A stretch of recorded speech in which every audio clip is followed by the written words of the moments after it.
Ellen Mcilhenny, and I am from Montpelier, Virginia, and I own the company CFO Plus Services. I'm a fractional CFO, and I also own a bookkeeping company.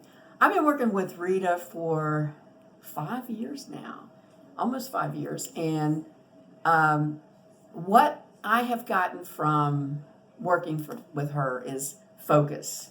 She has helped me focus on growing my business, which has quadrupled in size since I started working with her, and also focus in my life, because I look at her as also not only a business coach but a spiritual coach, and she's helped me kind of ground myself.